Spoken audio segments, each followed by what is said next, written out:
ఇప్పుడు ఊర్లో సర్పంచ్ ఎలక్షన్లు జరుగుతున్నాయి. ఇద్దరు లీడర్ల నడుమ తగ్గాఫర్ నడిచినా అందులో ఎవరో ఒకరే గెలుస్తారు. ఇక అప్పుడు ఊరు సర్పంచ్ ఎవరి కోసం పనిచేయాలి? అందరు మంచి చెడ్డలు అరుచుకోవాలి. అంతేగాని నాకు ఓటేసిన వాళ్ళకే ఇండ్లు ఇప్పిస్తా, నాకు ఓటేసిన వాళ్ళకే పింఛన్లు రప్పిస్తా, నాకు ఓటేసిన వాళ్ళకే రేషన్ కార్డులు ఇప్పిస్తా అంటే ఎట్లుంటది? ఎవ్వరు మెచ్చరు.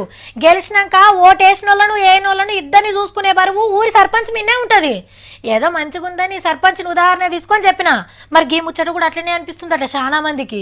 ఉత్తరప్రదేశ్ లా పార్టీని గెలిపించిన పబ్లిక్ రుణం తీర్చుకునే పనిలున్నాడు మోడీ సారు. మాకు పవర్ ఇస్తే రైతుల రుణాలు మొత్తం మాఫీ చేస్తా అని హామీ ఇచ్చిండు ఎలక్షన్ల ముంగట. అనుకున్న దానికంటే ఎక్కువ మెజార్టీ ఇచ్చిర్రు కాబట్టి గా హామీని నిలబెట్టుకుంటామని ఖుద్దు పార్లమెంట్లోనే చెప్పింది సెంటర్ సర్కార్. 1000 కోట్లు కావు, 2000 కోట్లు కావు, 49,000 కోట్ల రూపాయల రుణాలు మాఫీ చేస్తారట. రాష్ట్రం మీద బరువేయకుండా నయా పైసతో సహా మొత్తం పైకం సెంటర్ సర్కారే కట్టేస్తుందట. గెలిపించిన 6 లోపట్లనే తీయటి ముచ్చట చెప్పే వరకు ఉత్తరప్రదేశ్ రైతులు ఫుల్ ఖుషి అవుతుండ్రు.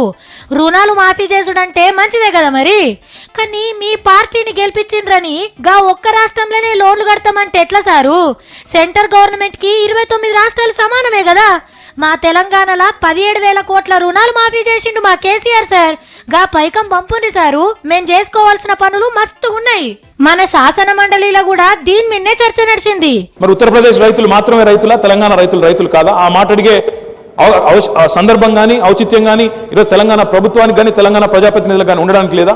కేవలం ఉత్తరప్రదేశ్కి మాత్రమే అక్కడి నుంచి ప్రాతినిధ్యం వహిస్తున్న ప్రధానమంత్రి గారు అక్కడికి ఎంపీగా మాత్రమే పనిచేయాలా? కేటీఆర్ సార్ అడగంగానే పువ్వు గుర్తు లీడర్ రామచంద్ర అన్న లేచి మాట్లాడిండు. డెఫినెట్ గా మనకు చేయాలని చెప్పి కూడా మేము కూడా అడుగుతాము. అడుగుండ్రి సార్. ఇక మోడీ సార్ పాత దోస్తు పవన్ అన్న కూడా ఇదే మాట అన్నాడు. ఒక్క రాష్ట్రానికే ఇచ్చి కడమోళ్ళకి ఎందుకు ఇయ్యరు అని ట్విట్టర్ లో ప్రశ్నించిండు. అన్ని రాష్ట్రాలను సమానంగా చూడకుంటే దేశానికి మంచిది కాదన్నాడు.